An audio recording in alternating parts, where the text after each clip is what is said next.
Olá pessoal, sejam bem-vindos a mais uma aula de Direito Tributário. Aula de hoje falaremos sobre as hipóteses de extinção do crédito tributário. Previstas no artigo 156 do CTN, nós temos 11 incisos que tratam sobre a extinção do crédito tributário. Vamos então, por gentileza, lá para o artigo 156. O que nós temos? Primeiro inciso, extinguem o crédito tributário, o pagamento. Então, é claro, o pagamento é a forma mais usual de extinguir o crédito tributário. Porém, aqui devemos tomar certo cuidado, porque o pagamento ele extingue o crédito tributário quando estamos frente a tributos sujeitos a lançamento de ofício ou por declaração. Por quê? No lançamento por homologação, não é bem o pagamento que vai extinguir o crédito tributário.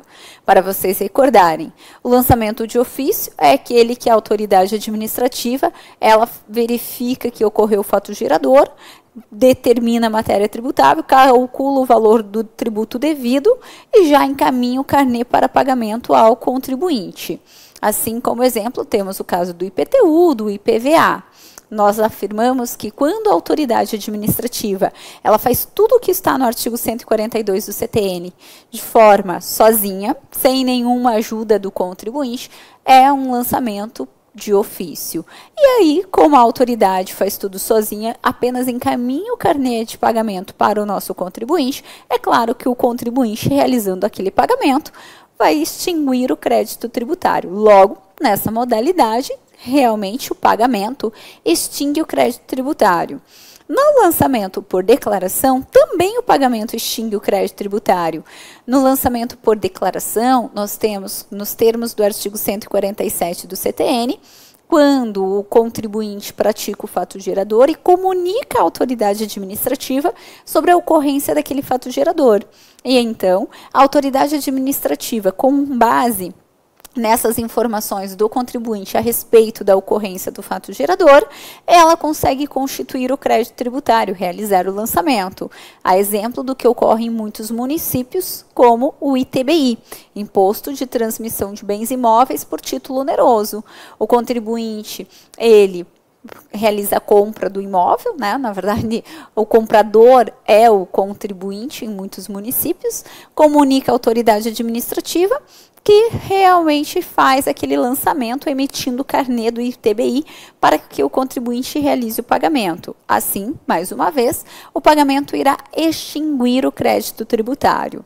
Agora, por que nós não podemos afirmar que o pagamento na modalidade de lançamento por homologação não é suficiente para extinguir o crédito tributário?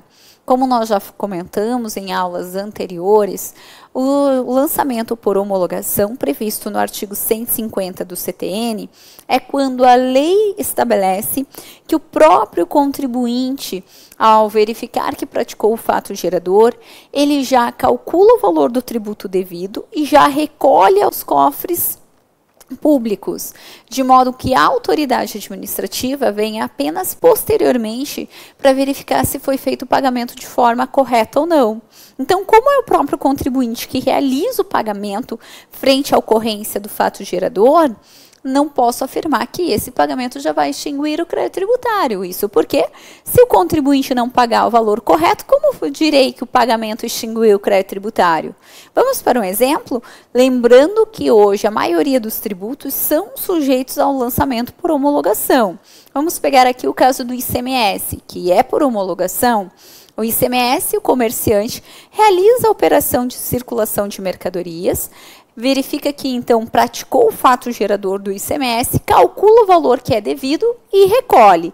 Mas digamos que, no nosso caso, ele verificou que ele deve R$1.000 de ICMS. Então, eu coloco aqui. Ele deve R$1.000 de ICMS, porém, ele só realiza o pagamento de 100. Por quê? Porque ele se enganou nos zeros, não sei o motivo que foi, mas ele só pagou 100. Logo, se eu falar que o pagamento extingue o crédito tributário, mesmo nos tributos sujeitos a lançamento por homologação, o que vai acontecer? Esse restante de crédito tributário, esses R$900, não mais poderiam ser constituídos pelo fisco se eu falasse que estaria extinto o crédito tributário, não é verdade? Então, nessa modalidade de lançamento por homologação, não vai ser o pagamento que vai extinguir o crédito tributário. Por mais que o pagamento esteja de forma correta, eu preciso de uma homologação ulterior realizada pela autoridade administrativa, para que ela então diga, está tudo certo. Aqui, é claro, eu já dei um exemplo de que o contribuinte pagou um valor errado, mas ainda que fosse pago o valor correto, ele deve 1.000, e ainda que ele pagasse R$1.000, eu precisaria de uma homologação ulterior realizada pela autoridade administrativa para ela dizer se está tudo certo ou não. Essa homologação realizada pela autoridade administrativa, ela pode ser tácita ou expressa. Expressa é quando a autoridade vai até o contribuinte e diz, está tudo certo, é isso aí mesmo, você devia 1.000, pagou 1.000, tudo certo. E ela pode ocorrer a qualquer momento de forma expressa, como eu falei. Agora, a homologação tácita, que é o que mais acontece, é quando, decorridos mais de 5 anos, se a fazenda não falar nada, é porque está extinto o crédito tributário. Por que, passados 5 anos, se a fazenda não falar nada, eu considero extinto o crédito tributário? Porque ainda que faltasse um valor a ser pago, passados mais de 5 anos, o fisco não pode mais constituir aquele crédito tributário, em razão da decadência tributária, que é a perda do direito do fisco de constituir o crédito. Então, por isso que, passados 5 anos, se a fazenda não falou nada, eu considero que está extinto aquele crédito, pois se ainda faltasse um valor, não mais poderia ser constituído pelo fisco em razão da decadência. Então, na tributação sujeita a lançamento por homologação, o que vai extinguir o crédito tributário não é o pagamento, mas sim o lançamento, a homologação, ulterior, realizada pela autoridade administrativa, podendo essa ser tácita, depois de decorridos 5 anos, ou expressa a qualquer momento que o fisco bata na porta do contribuinte, que ele não vai fazer isso, para dizer, isso aí, pagou certinho, está tudo ok. E essa hipótese de extinção de crédito que eu estou lhe dizendo, está justamente no nosso inciso 7. Então, eu já trato aqui com vocês o pagamento antecipado e a homologação do lançamento nos termos do disposto no artigo 150 e seus parágrafos 1º e 4º do CTN extinguem o crédito tributário. Isso aqui é aplicado justamente nos tributos sujeitos ao lançamento por homologação, ok? Então, essa é a primeira hipótese de extinção do crédito tributário. Segunda hipótese de extinção do crédito tributário, a compensação. Veja, a compensação extingue o crédito tributário. E aí você vai me perguntar, mas o que é essa compensação? É o mesmo instituto que nós temos lá no direito civil? Exatamente. É esse encontro de contas, quando eu tenho credor e devedor simultaneamente. O encontro de contas, a extinção. Ocorre, no entanto, que no direito tributário não basta existir o credor e devedor simultaneamente para que eu faça a compensação. O artigo 170 do CTN, que trata sobre esse instituto, diz que além de existir credor e devedor simultaneamente, é necessário que haja uma lei que autorize realizar a compensação. Não entendi, Josi? Então vamos lá. Primeira informação é a compensação. Esse encontro de contas extingue o crédito tributário. Previsão artigo 156, inciso 2 do CTN. Mas aí, como que funciona a compensação aqui no nosso direito tributário? Previsão artigo 170 do CTN. E a compensação só pode ocorrer, primeiramente, é claro, desde que haja credor e devedor simultaneamente e desde que haja uma lei que autorize a realizar essa compensação. Logo, por mais que eu tenha credor e devedor simultaneamente, se eu não tiver uma lei que me autorize a compensar, eu não poderei realizar a compensação. Vamos para um exemplo. No meu município, não há uma lei que autorize realizar a compensação como forma de extinção do crédito tributário. Então, por mais que eu tenha um crédito de IPTU, por eu ter pago o IPTU a maior em determinado ano, ou ainda melhor, ISS, sou prestadora de serviço, paguei ISS a maior em determinado exercício, mas por mais que esse ano eu tenha que recolher o ISS, então eu vou pedir a compensação, porque eu sou credora e devedora simultaneamente. Não será possível, porque em meu município não há uma lei que autorize realizar a compensação. Então, só pode acontecer desde que haja uma lei que autorize a compensar. Então, cuidado com isso na hora da sua prova. Em âmbito federal, é claro que nós somos obrigados a saber e há a possibilidade de realizar a compensação, cuja previsão encontramos no artigo 74 da Lei 9.430 de 96. Então, acompanhe a Lei 9.430 de 96, em seu artigo 74, autoriza, desculpe, eu escrevi 77, mas é artigo 74, autoriza a realizar a compensação de tributos federais, mas desde que administrados pela Secretaria da Receita Federal. Aqui nós temos até uma questão importante para tratarmos. Antes da Lei 9.430 de 96, nós tínhamos uma lei que autorizava também realizar a compensação. Porém, desde que ocorresse a compensação de impostos iguais, exemplo, IPI com IPI, imposto de renda com imposto de renda. Com a 9.430 de 96, passou a permitir que possam ser compensados tributos federais, ainda que distintos, de espécies distintas. Então, é possível hoje eu compensar um imposto, IPI, com até mesmo uma taxa, uma contribuição. É a previsão do artigo 74 da 9.430 de 96. Mas a única condição que se estabelece é que sejam administrados pela Secretaria da Receita Federal. Então, eu posso compensar tributos federais, ainda que distintos, mas desde que sejam administrados pela Secretaria da Receita Federal. E aqui, digamos que até uma novidade, dependendo do tempo que você estudou já essa matéria, para você vai ser novidade. Aqui a novidade é que, durante muitos anos, não era possível compensar as contribuições sociais previdenciárias. Por mais que, desde 2007, elas também já sejam administradas pela Secretaria da Receita Federal, havia vedação expressa em lei que não seria possível compensar uma contribuição social previdenciária.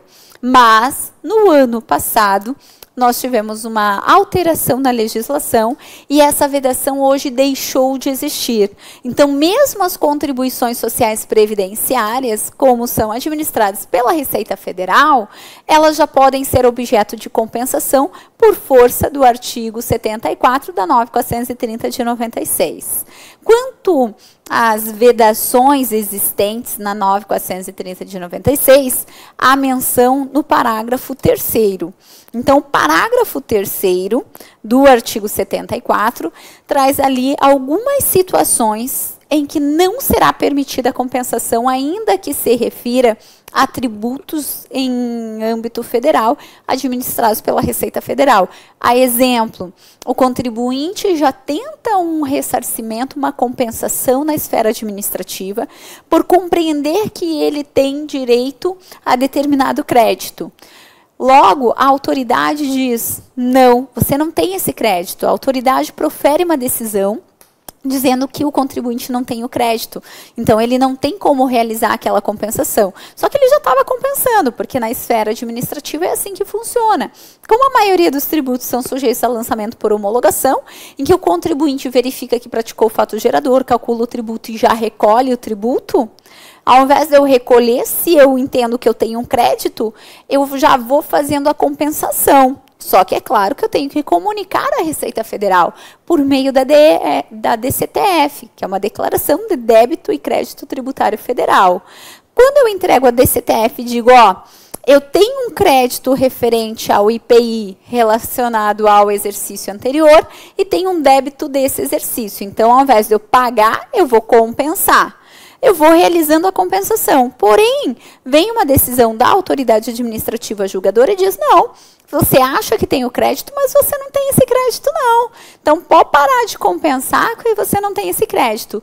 Hoje, a partir dessa primeira decisão na esfera administrativa que não me autoriza mais a fazer a compensação, eu, de fato, não posso mais compensar. Eu tenho que parar a compensação. Eu posso, é claro, recorrer dessa decisão na própria esfera administrativa, até que eu tenha uma decisão administrativa irreformável. Mas, da primeira decisão que nega o meu direito de crédito em âmbito administrativo, eu já tenho que parar a minha compensação. Porque o próprio artigo 74, que autoriza a realizar compensação, traz essa vedação no parágrafo 3º.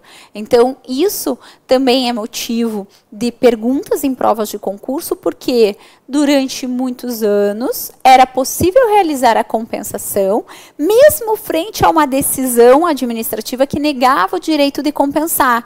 Por quê? Porque como essa decisão poderia ser recorrida, e era o que acontecia, até eu ter uma decisão administrativa irreformável, eu poderia ir realizando as compensações, mas hoje não mais. O parágrafo 3º veda, diz, não, já recebeu uma decisão que nega compensar, parou a compensação. Eu não vou ficar fazendo a leitura do parágrafo 3º do artigo 74 aqui para vocês, porque eu não tenho visto em muitas em provas de concurso, mas de todo modo é uma leitura simples e isso vocês fazem sozinho. Vamos adiantar aqui a nossa aula para pontos realmente que são extremamente importantes para nós, combinado? Então, a compensação que você tem que saber, extingue o crédito tributário e artigo 170 do CTN. Mas eu só posso realizar uma compensação desde que haja credor e devedor simultaneamente e uma lei que me autorize a compensar, ok? Terceira hipótese de extinção do crédito, vamos lá. É a transação. A transação extingue o crédito tributário.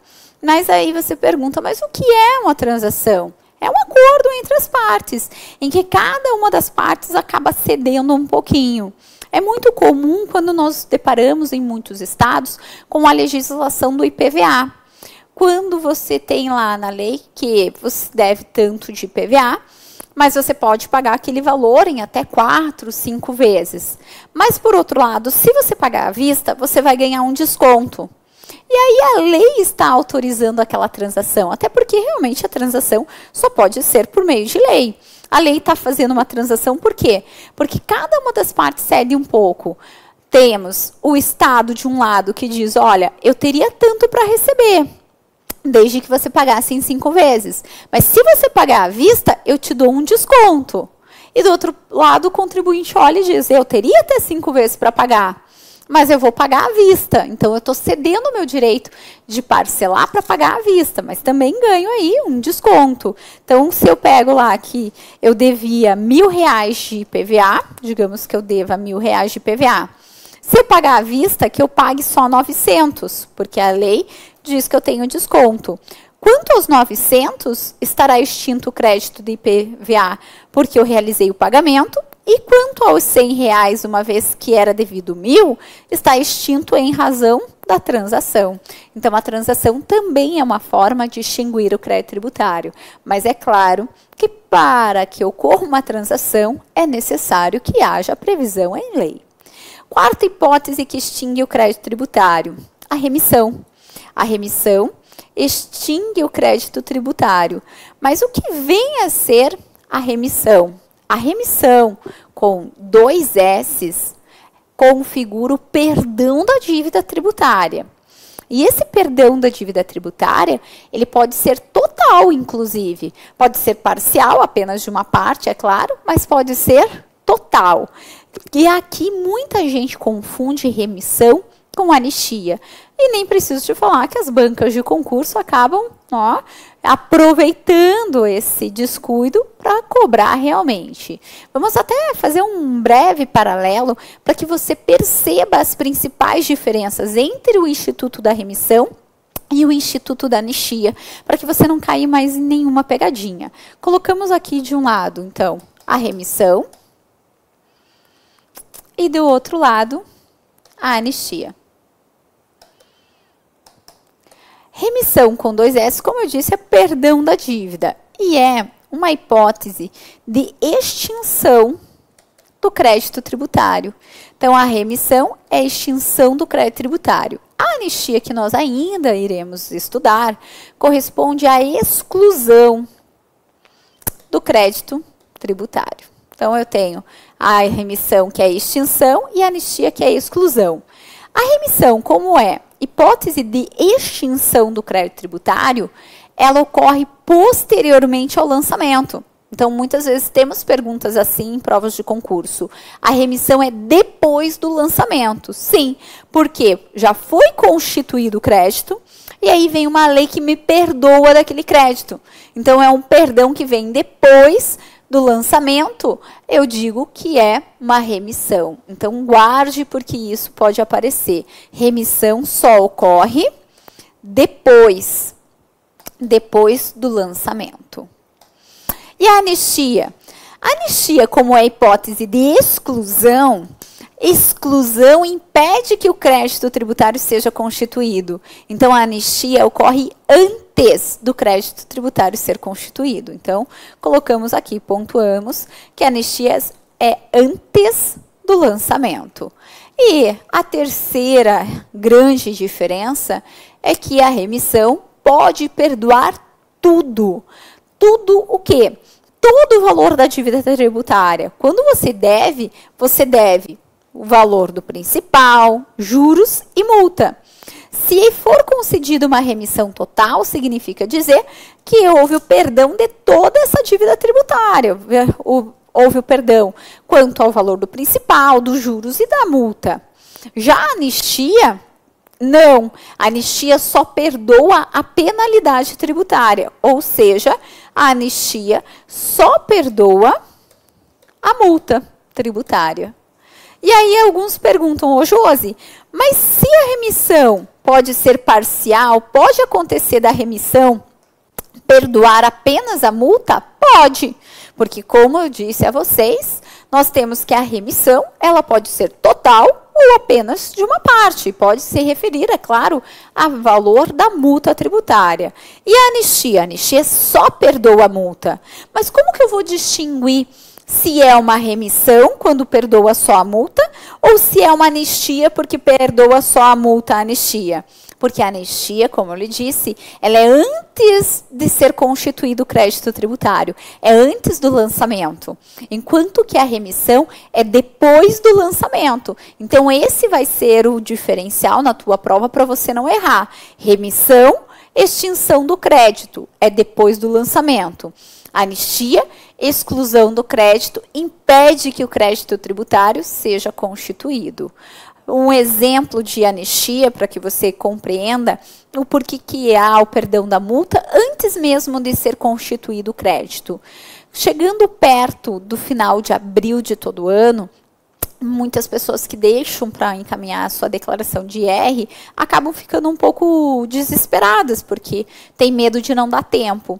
E às vezes há um congestionamento no site da Receita e pode acontecer do legislador dizer, então, pera lá, quando para entregar essa declaração, tendo em vista o congestionamento no site da Receita, prorroga-se por mais 15 dias. Então, antes de acabar o prazo, há uma lei que concede aí um perdão da penalidade, porque se você não entregar a sua declaração de imposto de renda na data correta, você tem que pagar uma multa. Então, eu tenho uma lei para excluir essa multa tributária, postergando a entrega da declaração de imposto de renda para dentro de 15 dias, a contar da data final. Seria um exemplo. Então, esse é o cuidado que devemos ter, certo? Feitas essas considerações, próxima hipótese de extinção, e que nós já comentamos bastante até em aulas passadas, que diz respeito ao instituto da prescrição e a decadência. Então, a prescrição e a decadência também são hipóteses de extinção do crédito tributário. E só para você visualizar, porque é importante que você visualize, o que é mesmo prescrição e decadência? O fisco ele tem 5 anos para constituir o crédito tributário, ou seja, para ele realizar o lançamento tributário. Então, colocamos aqui, o fisco ele tem até 5 anos para realizar o lançamento tributário. Se o fisco não realizar o lançamento dentro desse prazo de 5 anos, ocorre a chamada decadência tributária. A decadência é a perda do direito do fisco de constituir esse crédito tributário. Então, ele tem até 5 anos para constituir. Se ele não constituir dentro desse prazo, ele nunca mais na vida dele vai poder constituir esse crédito, certo? Mas se ele constituir dentro dos 5 anos, ele vai ter que cobrar. E ele também tem um prazo para cobrar. Prazo esse de 5 anos. 5 anos agora sob pena de ocorrer a prescrição. Então, a prescrição é perda do direito do fisco de cobrar, de ajuizar a execução fiscal. Se ele não cobrar, não ajuizar a execução fiscal dentro do prazo de 5 anos, ele nunca mais vai poder fazer isso na vida dele, porque a prescrição extingue o crédito tributário. Agora, só um detalhe. Nós comentamos que extinção do crédito ocorre depois do crédito ser constituído. Lembram-se daquela nossa sequência tributária que nós sempre fazemos? Vou até puxar aqui mais uma vez para que não reste dúvida, porque aqui também tem um ponto pegadinha de prova de concurso. O que acontece é, a Constituição Federal outorga poderes para os entes federativos, União, Estados, Distrito Federal e municípios, para eles criarem tributos. Os tributos serão criados por meio de lei, via de regra por lei ordinária. Alguns só podem ser criados por lei complementar, mas eu tenho que a medida provisória também pode criar o tributo. A lei ou medida provisória, quando criar o tributo, vai descrever sobre o fato gerador, aquela situação eleita pelo legislador como passível de sofrer a incidência tributária. A lei vai descrever sobre o fato gerador. Ocorrendo no mundo fenomênico, o fato gerador, o que está previsto na lei, nasce imediatamente, infalivelmente, a obrigação tributária. Assim que nasce a obrigação tributária, aparecem os sujeitos da relação jurídico-tributária, que são eles, sujeito ativo e sujeito passivo. O sujeito ativo é aquele que tem o direito de cobrar o tributo, e o sujeito passivo é aquele que tem o dever de pagar o tributo. Então, eu digo que o sujeito ativo tem um crédito tributário em face do sujeito passivo. Esse crédito tributário, ele é constituído por meio do lançamento tributário. Lançamento que constitui o crédito. Quando eu falo de extinção do crédito tributário, é porque acontece algo após o crédito tributário ter sido constituído. Então, as hipóteses de extinção são posteriores ao lançamento. Mas existe uma única hipótese de extinção do crédito que ocorrerá antes mesmo do crédito ser constituído, qual seja a decadência tributária. A decadência tributária é uma hipótese de extinção do crédito antes mesmo dele ser constituído. Por quê? Porque se há decadência, é porque eu perdi o meu prazo de constituir o crédito tributário. E se eu perdi o prazo para constituir o crédito, ele já está extinto. Não tem mais o que ter de crédito tributário. Então, essa é a única hipótese de extinção do crédito tributário que é anteriormente ao crédito tributário ser constituído. Todas as demais são hipóteses de extinção que ocorrem após o crédito ter sido constituído. Então, cuidado, porque já vi cair também em várias provas de concurso exatamente essa pegadinha. Que a decadência tributária é a hipótese de extinção que ocorre antes do crédito ter sido constituído. Verdadeiro. Porque se ocorrer a decadência, eu não posso mais constituir o crédito porque eu perdi o meu direito de constituir o crédito tributário. Certo? Então, essas são aqui, esses, né? São os 4 primeiros incisos do artigo 156, aliás, 5 incisos, que tratam sobre extinção do crédito tributário. 6º inciso traz para nós que a conversão do depósito em renda extingue o crédito tributário. Ora, que depósito é esse? Bom, nós vimos na aula passada que quando o contribuinte está discutindo na esfera judicial, uma das hipóteses para ele suspender a exigibilidade do crédito é ele realizar o depósito da quantia cobrada. Nos termos do artigo 151, inciso 2 do CTN, o depósito, desde que seja integral, suspende a exigibilidade, evita que a fazenda cobre. Ok, mas depois que finaliza a demanda, se por acaso o contribuinte perder a demanda, aquele valor que ele vinha depositando para suspender a exigibilidade, aquele valor é automaticamente convertido em renda do ente litigante.